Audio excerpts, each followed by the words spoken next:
Thank you, everyone. My name is Alexa Jett. I'm filling in for Rick Davis tonight, but I do want to start off with a quote from Rick, which is that nothing beats peer support, which is what we do at ANCAN. We're all peers here, and we do peer-to-peer support.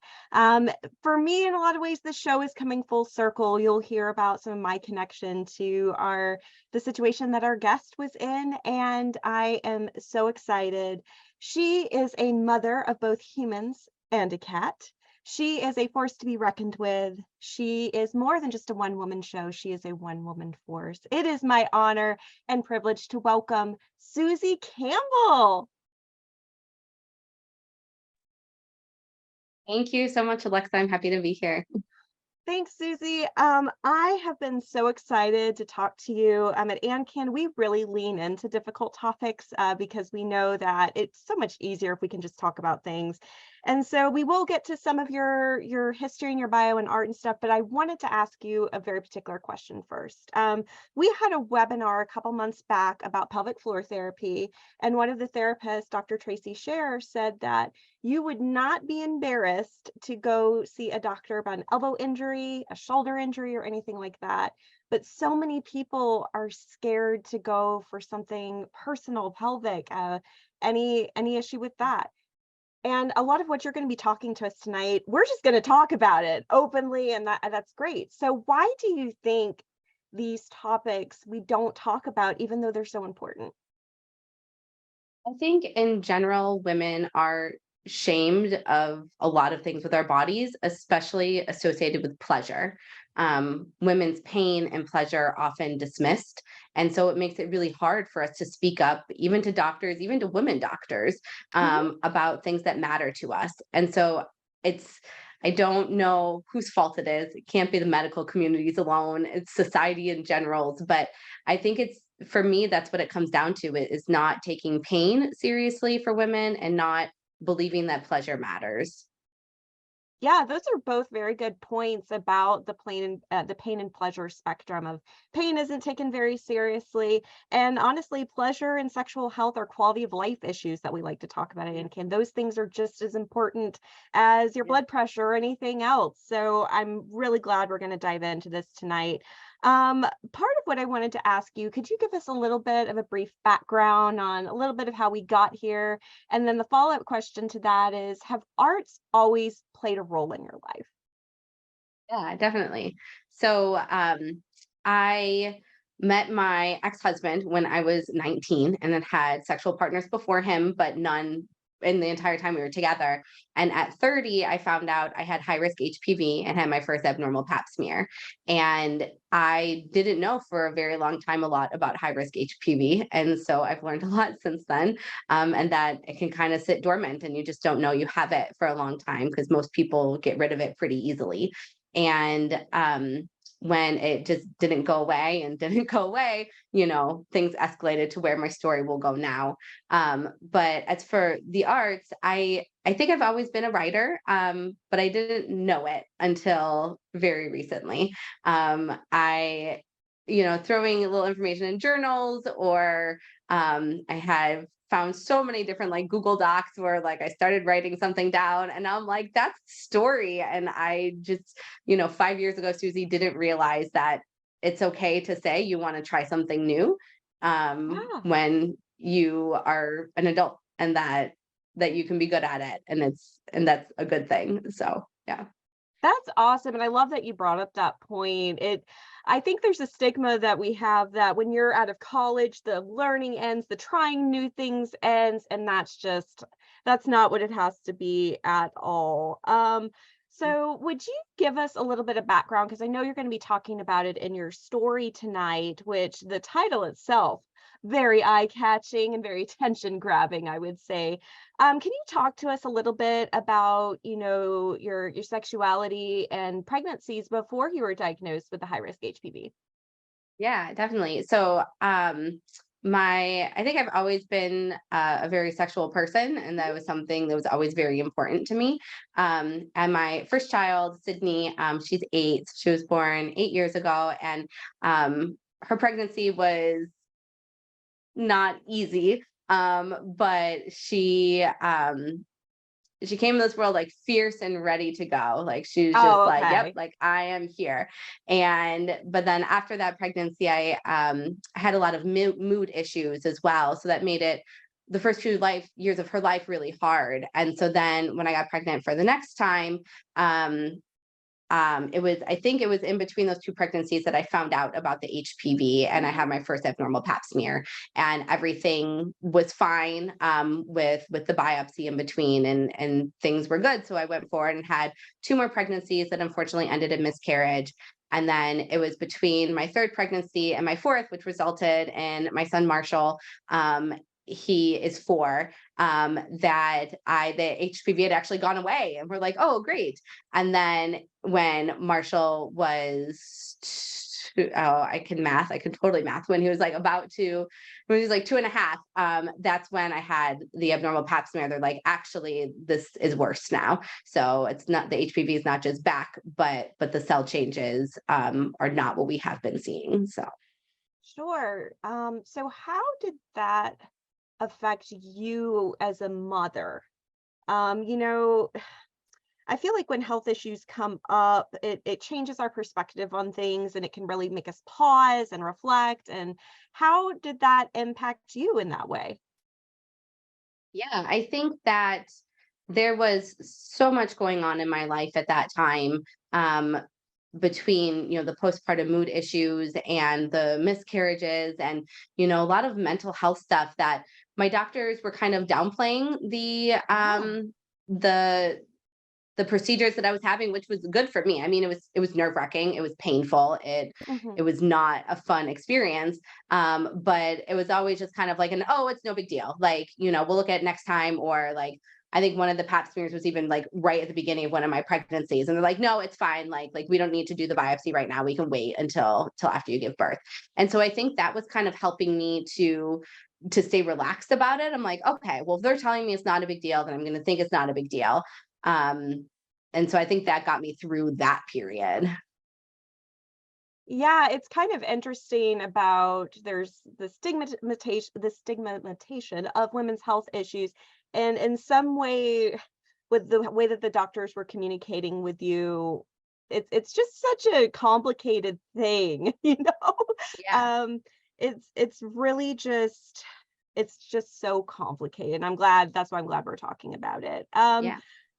Would you touch for our audience a little bit more about some of your postpartum issues? Because that's definitely something we don't talk about a lot. And how did you get help for that? Yeah, definitely.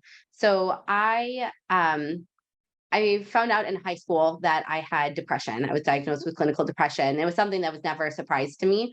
But for a variety of reasons, I didn't start taking antidepressants until I was 26.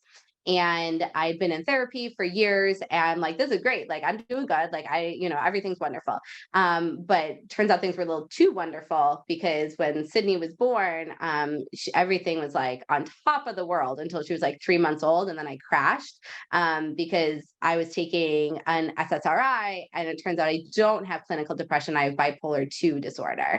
Oh, And wow. so it took like this great, like wonderful experience with my newborn, and everything became hopeless for a very long time. And so it took a long time for us to realize like what was going on, and that my diagnosis was wrong and how to treat it effectively with medication.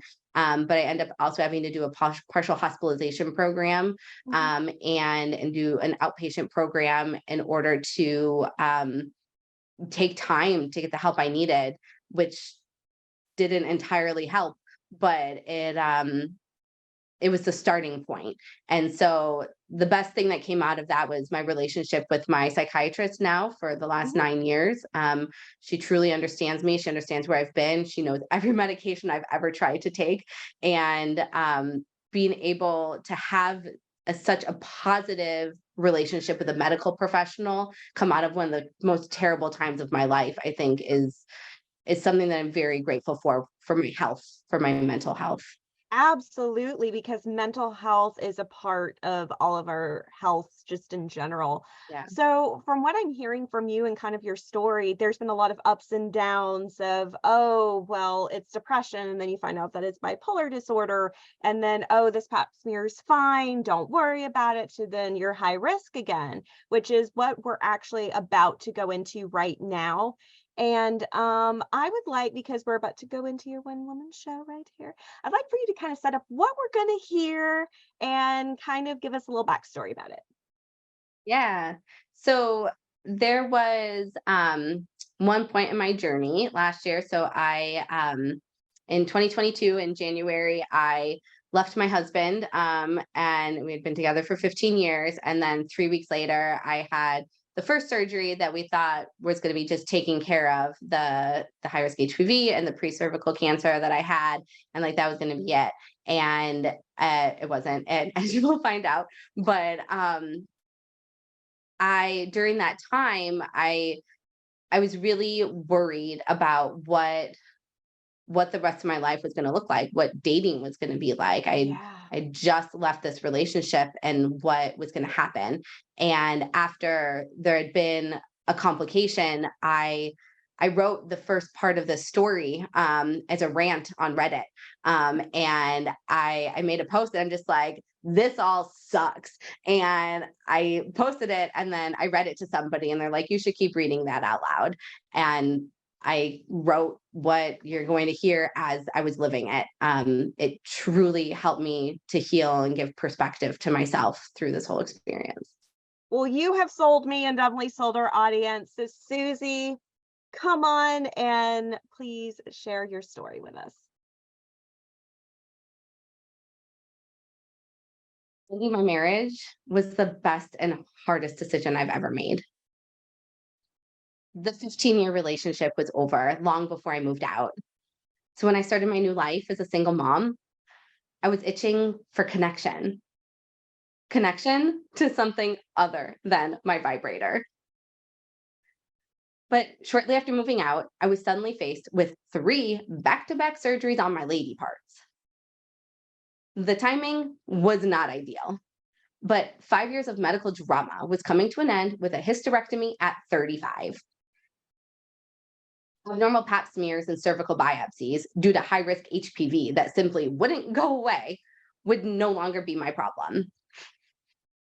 Naturally, after all 3 surgeries were scheduled, the only thing I could focus on was just wanting to get fucked. Every doctor judged me for it, except for one, my oncologist, which I never thought I'd say those words. She was the only one who got it, wasn't the least bit judgmental. I thought it was because oncologists see patients who feel they might not have much time. But as I got to know her, I realized it's because she's a good human and understands that sex matters. I didn't have cancer, thank God, but I lost my uterus and cervix anyways. Going to medical appointments was interesting as my doctors were learning what my priorities were. Before and after each procedure, I'd ask, when can I masturbate again? When can I have sex? Initially, I was met with the same look that said, shouldn't you be focused on your health right now? Since when isn't sexual health important to psychologists? Apparently, they thought I should have been sitting at home alone, binging Netflix and mourning the loss of my uterus. But personally, I was happier trying to take my cervix out for one last spin. To do that, I had to find people to actually have sex with. Trying to meet someone in the age of online dating, in the era of a global pandemic, was challenging enough. Add in the complicated schedule of a single mom, insert surgery schedules, and I got tiny windows of time where sex and dating were even possible. Being on the dating apps started off so fun. Tinder, Bumble, Hinge, they're all different, all the same. And as I found out, not so fun at all. I instantly obsessed over making my profiles perfect. I crafted and recrafted, then deactivated and reactivated my profiles so often, I don't know that they stayed the same for more than 12 hours. I was describing myself as slightly ridiculous, witty, funny, genuine, self aware, and easily excitable. I would include anecdotes about how lemon Kit Kats are absolutely the best, or ask people not to squish spiders. But I don't think the cute was really working because I really should have just been giving people a warning. I'm going to overshare deeply personal information about myself way too soon because I have a lot going on, but I'm horny as hell and we're all just here to get laid anyways, right? That may have been more effective. And hindsight is often 2020, but I really don't think it actually would have worked. My matches were unsurprisingly all over the place. The good ones were just okay, and the bad ones were bad. Immediately after matching, I had one man grill me for 15 minutes about my sexual preferences, then inform me that I simply was not sex positive as my profile stated, because I wouldn't enthusiastically agree to perform every sex act he described. I met somebody who looked so different from his pictures that when he sat down, I actually thought he was at the wrong table. One of my dates was going so horribly that even the woman sitting at the table next to us seemed uncomfortable. Luckily, after going to the bathroom, I realized that my parking meter had expired and had to make a quick exit.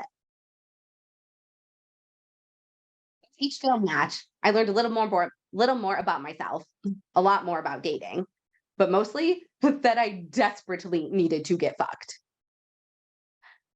What would have been great is if I'd been able to meet someone, actually just laugh and flirt until we wanted to fuck each other's brains out. Then when I threw my upcoming surgery schedule at them, they didn't suddenly remember that their parking meter was expired. So on top of all of this, rejections due to that pesky HPV that caused this whole mess, and I might as well have lived a dramedy on HBO. I can see it now. I'm a single mom who just wants to get laid. Horrible first dates and constant rejection for losing her baby factory forever. That is not what I want the movie of my life to be about. If it was an upside, it's that the risk of accidental pregnancy went down to zero with that baby factory gone. Maybe that's something I should add to my Tinder profile. The factory was torn down. The newly installed playground. No more sea daisies. Me without risk of attachment for 18 years. Eight Flow's monthly reservation was canceled. Sex welcome 365 days a year. No? Well, might be too much. In the meantime, let's discuss complications.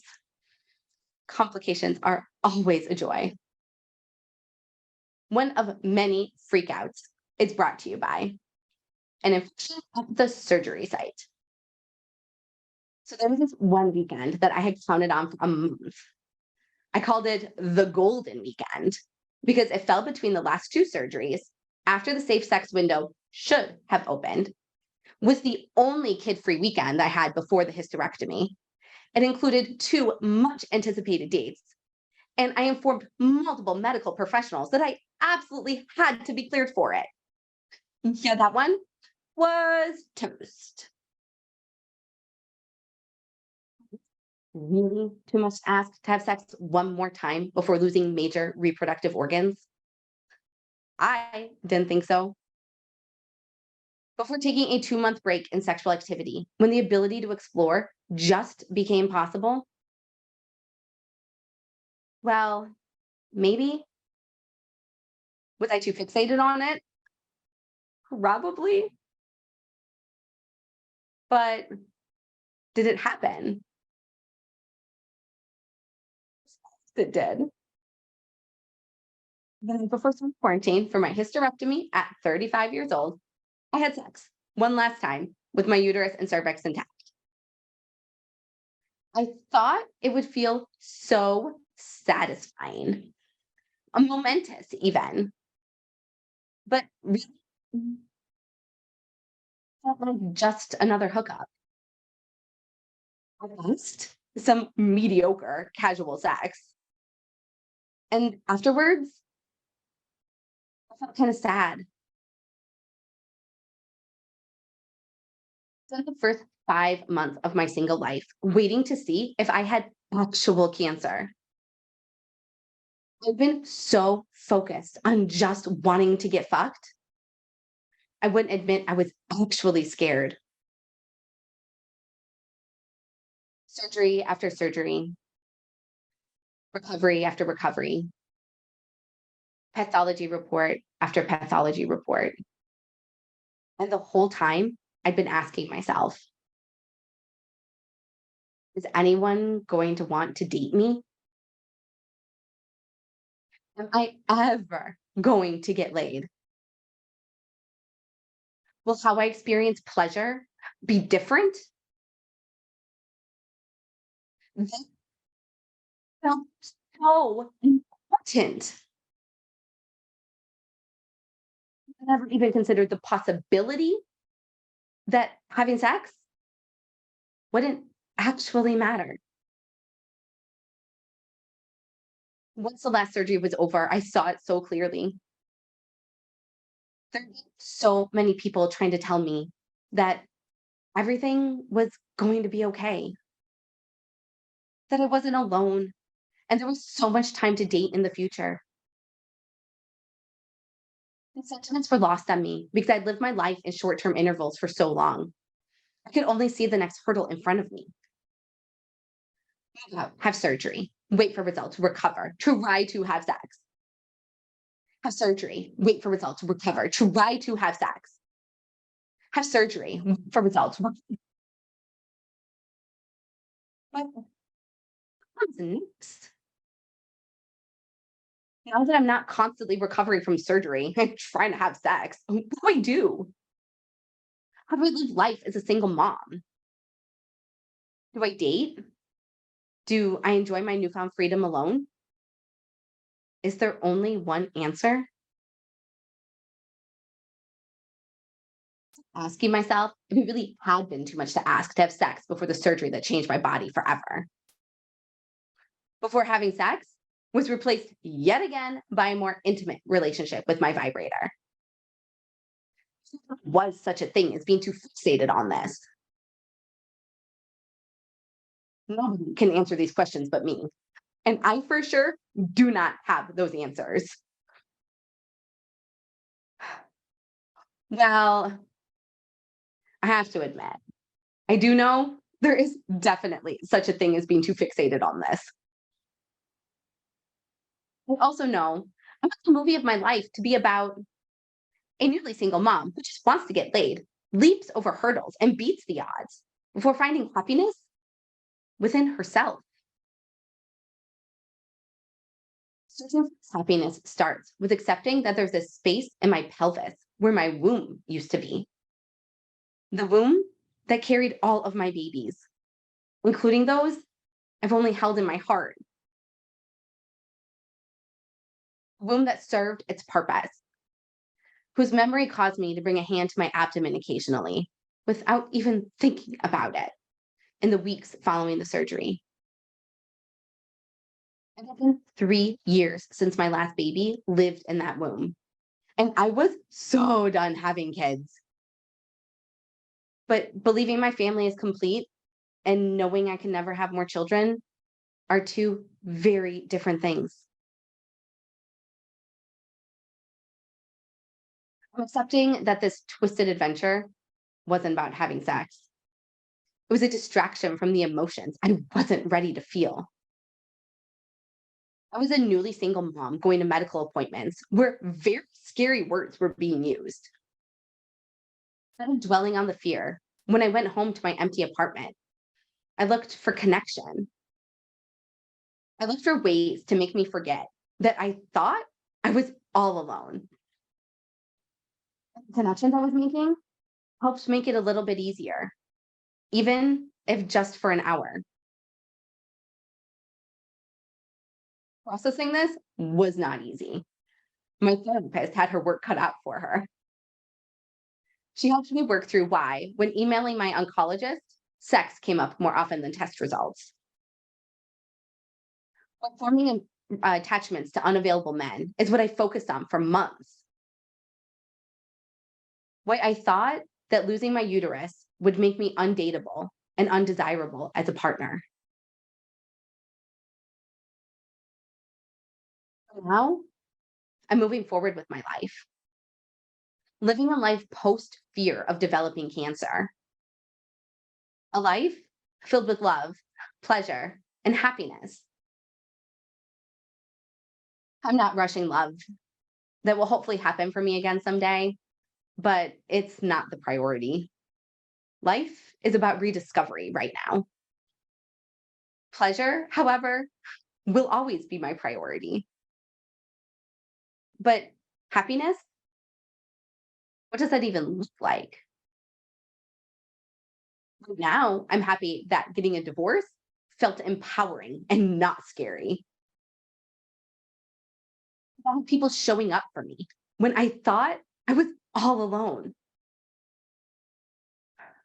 Having dozens of great interactions with interesting people and some lifelong friends, all because I decided to let my libido rule my life for 6 months. Exploring sexuality is so much fucking fun. Medical science prevented my pre-cervical cancer from becoming actual cancer. No cancer definitely makes me happy.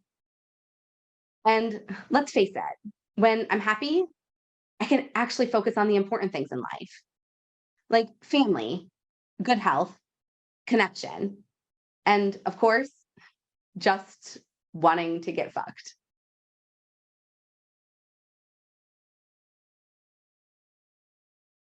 Susie, wow. If you were actually in the Marsh Theater right now, we would be filled with applause. And for our audience, feel free to ask Susie questions in the Q&A. I know you're probably a little bit verklempt after that. I'm pulling myself together myself. So we will talk amongst ourselves right now. I wish I could highlight that and send it to so many people in the adolescent and young adult cancer community, because even though the diagnoses may be different, so many of the feelings and things you experienced are similar. I wanted to touch really quick on my personal connection to this. Is that my mom, when she was pregnant with me, she had high risk cervical dysplasia as well. And so the entire time she was pregnant with me, she rode the roller coaster that you did as well, of okay, you're kind of living, as we call it in the cancer community, scan to scan, test to test, biopsy to biopsy. And my mom had a lot of the same feelings you did. So my mom carried me to full term, and then shortly afterwards, they delivered me, and then she had a hysterectomy, and I was with her the whole time. And she was on the gynecological floor, and a lot of the nurses would come in and look at me and go, "You delivered that?" And she would like to go, "Yes, I did," because I was obviously I was not a newborn, so they really thought she was Superwoman. Like, where is the National Enquirer coming to take the pictures? But my mom saw it as an opportunity of just like, I'm period free. There's a lot of, this is a new phase of life for me. So a couple of things I wanted to ask you about is, I love Rick says this, and I think he really put this into words for me, is that cancer takes away your choices. Cancer is a taker. And obviously one of the things you touched on is how cancer took your uterus, and basically, to put it very bluntly, is, as millennials do, kind of ended your childbearing career, essentially. So I'd like to ask you, did you have to grieve that? Was there a grieving process? Was it a process? Yeah. I didn't think I would. I'm done having kids. I Mhm. had 4 pregnancies, 2 babies.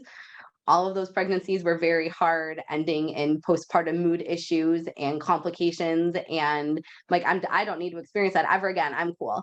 Um, Before the surgery, what I thought I was going to have to mourn the most was that 2 of my babies I've never held, and they only lived in my uterus.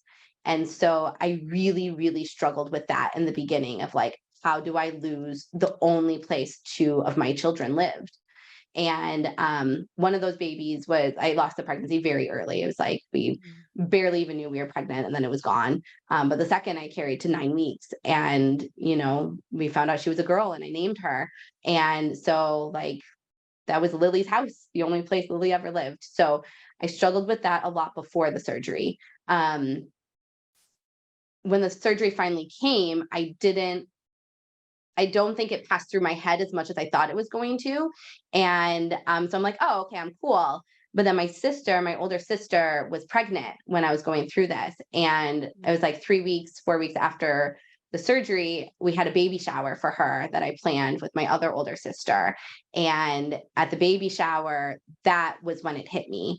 Like I was watching her open all these little packages with the tiny little clothes that I remembered. And I remember going into the kitchen and putting my hand like where my uterus should be. And I was just like, it's gone. Like I just started stopping. I'm like, it's gone. Like I'll never have a baby again. And I truly didn't expect to feel that. Um, because I knew I didn't want more children. Um, but yeah, it was that difference between like, I'm cool with the number of kids I Mhm. have and that I don't have a choice anymore.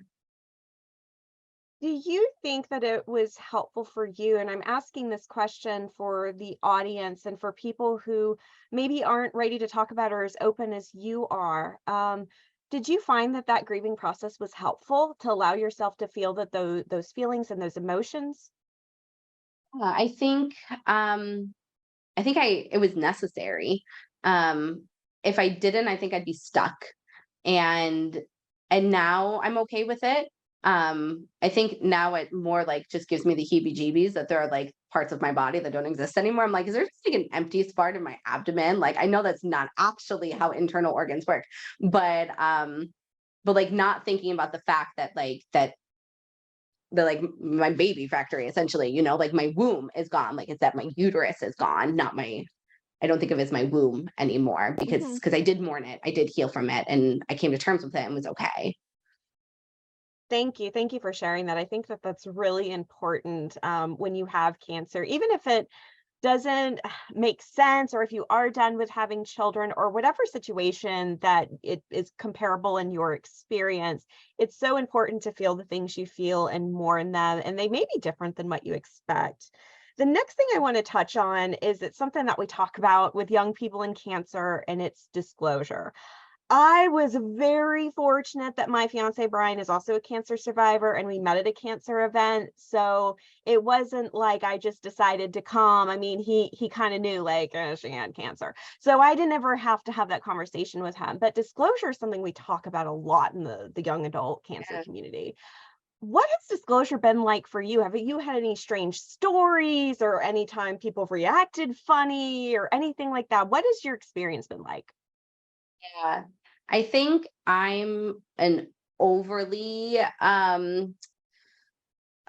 truthful person. Like I feel like if I don't say something, like holding it back, I'm lying to you, even if it's information that like you don't need to know or don't have the right to know if you're a brand new person to me.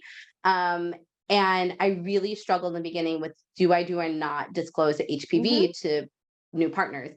And the overwhelming um, suggestion from the medical community is that you do not have to disclose that you have HPV because 80% of sexually active people have or will have it at some point in their life. There's no cure for it. You're not encouraged to be celibate. And so Hmm. it's up to you if you should disclose it or not. I think the only exception to that is if you have an HPV version that causes genital warts, then that is spread differently than the non-symptomatic ones. And so here I was, I don't know what I'm supposed to do. I'm like, I feel like I need to be honest with this. And what kept getting stuck in my brain was that if I go on a date with somebody and then it turns out we have a relationship and I didn't talk about this, and then someday um, something happens where I need to tell them about things. And you're like, you didn't Mhm. tell me you had HPV. Then I'm like, I thought like I would be perceived as this terrible person. Mhm. So there were times where I was rejected before, during, or after a date. Mhm. I had one person convinced that he could catch HPV from hugging me. He wouldn't touch me. It was bizarre. Somebody thought that he could get it from me and then give it to his small daughter. I'm like, I don't think you really understand how sexually transmitted infections work if that's what you think is going to happen. I don't know what's going on in your home. Um, but people are generally pretty um, naive, is maybe one word, uninformed, Yeah. is a little nicer word. But the people who do get it, the ones who have that they've had the HPV vaccine on their dating app profile, the ones who, like Mhm. understand sexual health are the ones that I make myself be around, because they're the ones where like, oh, well, I'm really sorry you went through that, not like, holy crap, you're going to give me some disease that's going to give me cancer. Like, Yeah. I'm the exception, not the rule. I feel like our advisory board member, Dr. Rachel Rubin, who's a sexual health medicine specialist, she would enter the chat and go, "This is why we need more education. If you believe that an STD or anything sexually transmitted can be caused by just being in close contact."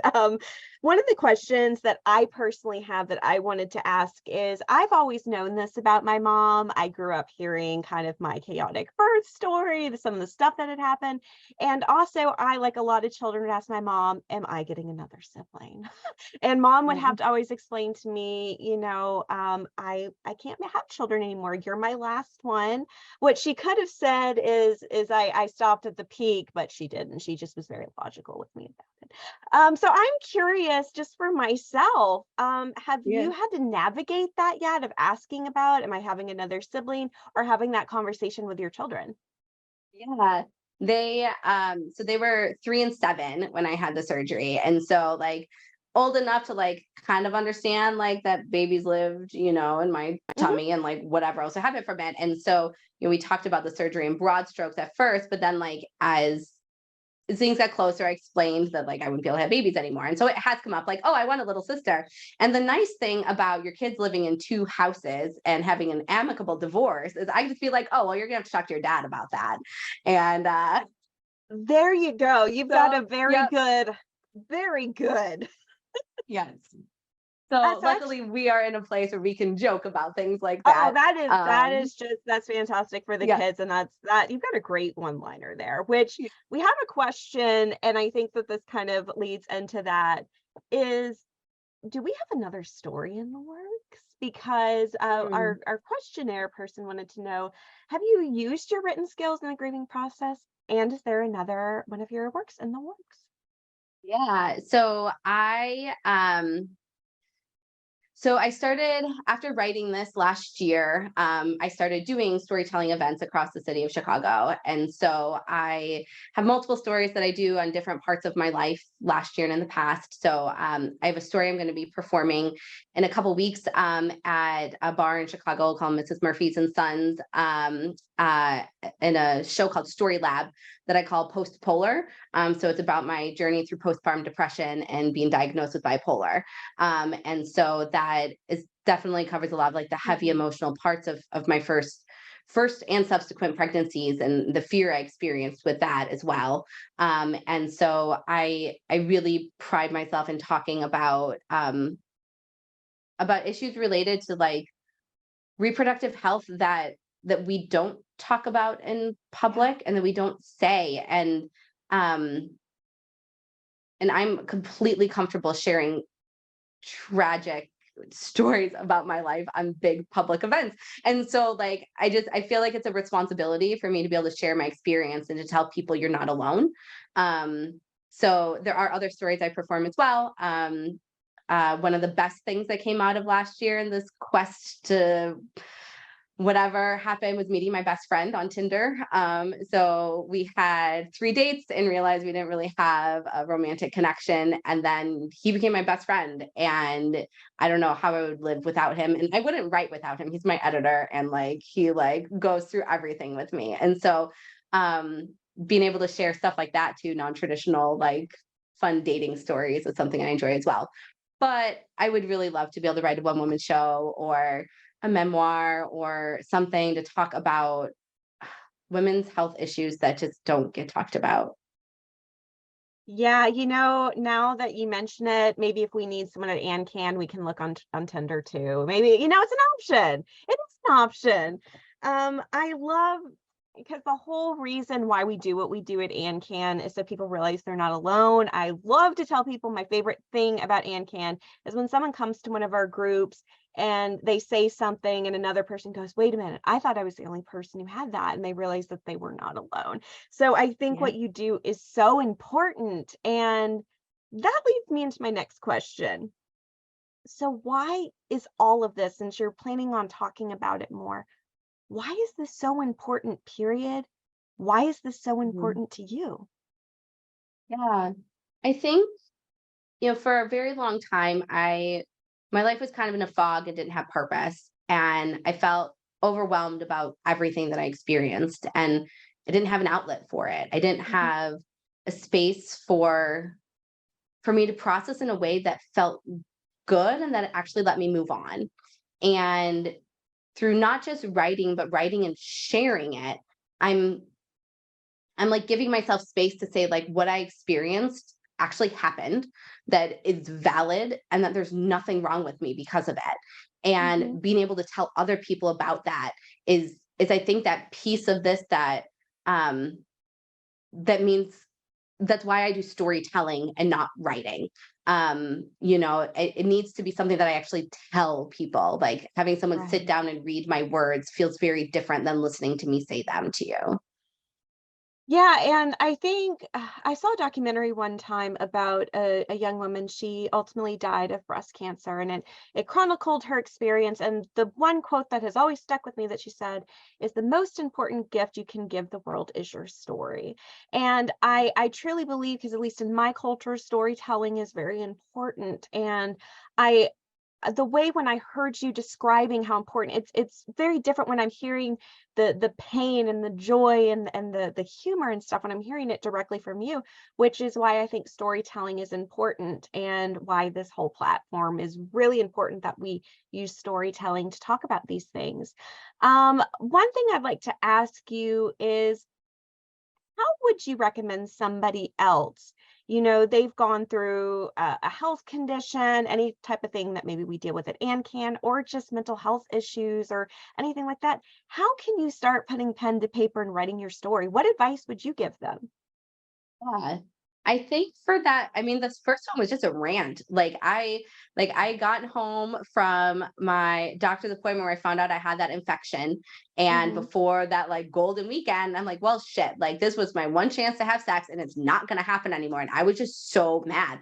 And so I just like sat down. I think it was on my phone, probably like sitting in my room, and I just like bitched and complained about everything. And then I put it on the internet and I'm like, okay, it's out there. It's fine. And a few people commented, but it was mostly just like, shut up, you're fine. Cause it was just like, it's Reddit. But It's the then internet. exactly, exactly. But if I had just read those comments on the internet and been like, oh, well, no one cares, then that would have been the end of it. But instead, I read it back to myself and then I read it to somebody else. And then they validated me that like, hey, yeah, that did Mhm. really suck. Like, I'm sorry.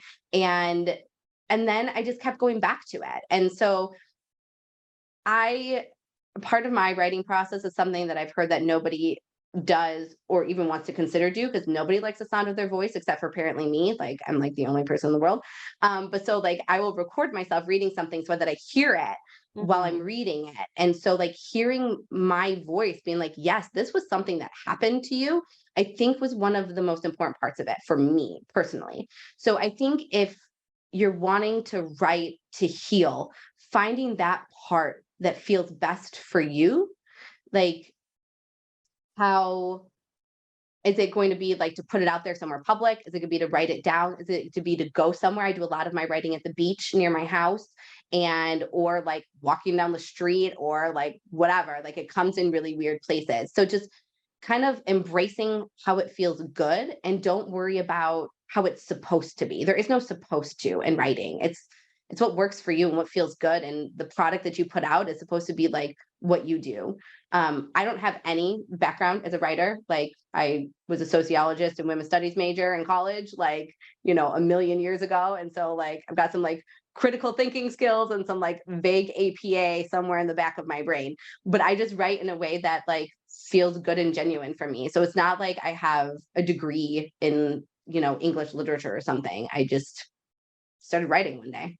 Yeah, and what's kind of your format? Or are you a combination? Do you write on a laptop, on a computer, pen and paper, on your notes app, on your phone? Like what does that look Yeah. like for you? A lot of the times when I have a new story, I'll draft it in Google Docs, and Mhm. I'll generally like if I'm like drying my hair in the morning or something, I have one of those like gonna old school like bonnet hood things that you sit over. It works great Yes. for curly hair, and I'm not embarrassed of it, I swear. But so like I'll be sitting drying my hair and I just have like 15 minutes and I'll start writing a story, and then pretty soon a draft comes together in a Mhm. similar format where it's just like I've got 10 minutes, I'm gonna sit throughout the day. And so once I have kind of a draft and I'm like, okay, this feels good, then I just like sit down on my computer and then I start kind of like reworking it and seeing like, okay, what's supposed to be here and what isn't, and then start expanding. And then I think by the time, and that could be like a couple hours, like I'll sit down my computer before Mhm. dinner and then all of a sudden it's dark out and I'm like, oh, I'm like, I guess I was on a roll, and then after that, I usually share it with somebody, my best friend, and either he will read or I just tell him to read it. And in the meantime, I've had like 4 other versions. I'm like, nope, don't read that one, read this one instead. And so, like, just knowing somebody's going to look at it, like, kind of helps give me that motivation to maybe see it from their perspective. And then I also do the like record and listen while I'm reading it. And I listen while I'm walking down the street. I don't recommend doing it while driving because I've had to pull over and write a note down before more than once. And that's not very safe. So, um, but yeah, I think I have very much a combination of like the modern on the go writing on my phone and sit down, write at my computer in a coffee shop or something. So we actually just got a fantastic question from our audience that I am excited to hear you answer. What advice would you give to someone who was just diagnosed? So I actually was a moderator on the pre-cervical cancer subreddit for a year. Mhm. And I saw a lot of people who came in with their first diagnosis, and it's scary. Mhm. You go to a doctor's appointment and they're using all these letters to describe something that makes no sense, that's abbreviations for things that are scary. And the internet is not your friend. We all want it to be. You get the pathology report from, the automatic thing at 11 o'clock at night when your doctor's office is closed and you can't answer any questions and you're making assumptions. So My I chart is think a blessing and a curse, is it not? truly, yes. And yes, I luckily have some doctor friends that I could be like, what is this? But not everyone has that. And they're like, I shouldn't tell you that anyways. But I think for my advice for that is to look for support before look for answers. So you're not going to know anything until you see your doctor. You Mhm. aren't going to know what type of pre-cervical cancer you have, what grade it is, until there's a pathology report that tells you that. So no doctor can look at your cervix and say, oh, by the way, you have high grade blah blah blah because it looks like this, like, because people say that and then the biopsy is done and it comes back being low grade, or they tell you that, oh, this is no big deal, and then turns out you have the type of high grade that I have that like hid within my cervix, so like you can't see it from looking at the cervix no matter what, and so So you didn't know it was Susie, you're there until the telling biopsy was us done. that there's Right. no such thing as like a cervix clairvoyant. That if you hear Exactly, that, there's run. not. And so like you're eventually going to have that information from a report. So until then, find support, and whatever that looks like, an online community, a friend. If it is like a nurse or doctor in your office that they let you send emails to say like, I'm freaking out today, a therapist, like support comes before action. And it's the most important part is to just find somebody or somebody's that you can trust. That is a very ANCAN answer, since we're all about, obviously, as my background states, advocacy, support, and education.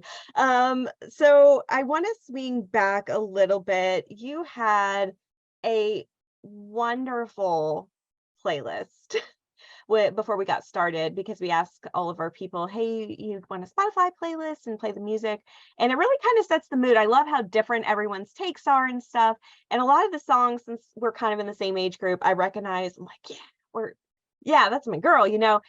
I did music, because we are on an art show. Did music play a part in your process, in your recovery, anything like that? Yeah, music is a huge part of my life. And it was something I kind of realized actually after my divorce, just how much I'd been missing. Like I'd kind of like lost parts of myself in my marriage, and music was one of the first things that came back. And last year, I was actually, because Spotify does the Wrapped like every year of like your top songs and stuff. So I listened to 118,000 minutes of music last year. That Wow. is the top 1% of Spotify listeners worldwide. Yes, so music is a lot. And so I was constantly finding songs either that people send me. I would ask people like, hey, send me a song you think I've never heard of. And I got a lot of really cool music from that. Or just finding friends too who are also music obsessed. And we would just swap songs, be like, oh, I liked this song today, send it to you. And then it comes back and all around. But I also, music has meaning a lot to me. And so Yeah. the first song I played when I moved into my new apartment is on that playlist. I'm gonna screw up her name, but it's the like Love Myself or something by Yeah. Haley. Yes, yes, because it was like the words. I'm like, this is symbolic. I'm like, I love myself. I am alone for the first time. And then with the surgery, there was music that I think kind of like pushed me through of like everything's gonna be okay. Like it's all gonna be all right. And then of course a lot of that playlist is just like I just need to date and get fucked. And so like we're gonna listen to all of the songs about sex. So yeah. Yeah, I feel like sometimes the Spotify Wrap can really shine a light on areas in our life, because even for myself last year, I'm like, wow, I went through a period. It was like, I was listening to that. What does that say? Should I take that to a therapist? So I love that music can give us that reflection, and Spotify Wrapped can. And I Yeah. have a question for you. When I saw your playlist and just doing some background and stuff, because I'm so excited to interview you. I have a big question I want to ask. I know that you're a fan of Taylor Swift, and right Mhm. now Taylor is on the Eras tour, which I know everybody knows about because everyone's hearing it. And one of the biggest questions I wanted to ask you is, what era have you been in? And we're going to manifest right now. What era would you like to be in? What era would you like to go into? Oh goodness. Um huh. That's a big question. Okay. What so I think I've been in what have I been in? I've been in the like this like survival mode, like the like what comes next is next being tomorrow. Like and like day to day, like what, where where do I just need to get to next? But now Yeah. like so I don't know what I would really call that. So I don't know what era I would call that. But next I think hmm, it's not even about the self-discovery, it's about living. Like I've done it. Like I made it through this hard stuff and now it's like going forward. Like if I'm thinking about it in terms of Taylor Swift, like the Red album, like I think of Hmm. that as the breakup album. And so like that was where I was at before. Like it was just like all Yeah. that like sad but like upbeat music because like you're doing it. But like where does it go next? It's not those sad lyrics anymore. It's the hopeful. It's everything's gonna be all right. And you're gonna figure out what comes next. And I'm gonna thrive. I'm not just like surviving anymore. I love that. I love the way you put that. I was actually thinking about Red when you were reading your story. I'm like, I wonder if she's gonna identify with red. And then, oh my gosh, that's so cool. So we are unfortunately, Susie, I wish I had like 3 hours, because I feel like there's so much we could dive into. And if you ever want to start a podcast with someone, just let me know. And there's so much we could talk about. So I unfortunately have to wrap this up, but I do have a final burning question for you from our audience. Have you been successful in your conquests? Have you been satisfied, and are you successful, or is your vibrator still your closest pal? I'm very curious. Well, I think I feel like that's such a complicated question because it's supposed to be both, right? Like self Right. pleasure and mutual pleasure are both very important. So, yes, I've had a lot of very positive experiences. I've had to change the way I really think about my sexuality and what Yeah. is defined as pleasure. That was a really big thing this year. And I think all the queer people in the world already know that sex is more than fucking, but like I had to come to terms with that a little bit more than I had previously. So, um, yes, there is always will be looking for and experiencing pleasure in all forms. Susie, thank you so much. And I appreciate you saying that. I know when I was first diagnosed with cancer, I thought my life was over. I seriously, I had so many thoughts, and if I could hug that newly diagnosed Alexa today, I'd tell her that that's not true at all. And Susie, you tonight have done that for somebody else, I'm sure, and you're going to continue to do that. So thank you, Susie. You were such a fantastic guest, and we look forward to following you to your very famous one woman show that I know you'll have in the future, and we will be following your eras. So everyone, thank you so much. I want to thank the Marsh. I want to thank John Ivory for ANCAN. And of course, I want to thank our host, Rick Davis. We have a fantastic show for you next month. Our guest will be is it Geneva or Genevieve Norman? Geneva, I think. And the theme is the doctor is in the hospital as a patient. You're going to hear about being a doctor and a patient. It's going to be real exciting. I'm looking forward to it. And of course, thank you so much to the Marsh. I will leave you with a thought that it is so important that we continue to tell stories like Susie and give a platform for this, because after all, Earth without art is just eh. So please support the Marsh with the tip jar and put your support behind stories like this. Thank you so much from all of us here at ANCAN. And thank you again, Susie. We appreciate you guys So so much. much. Thank you. Thank you.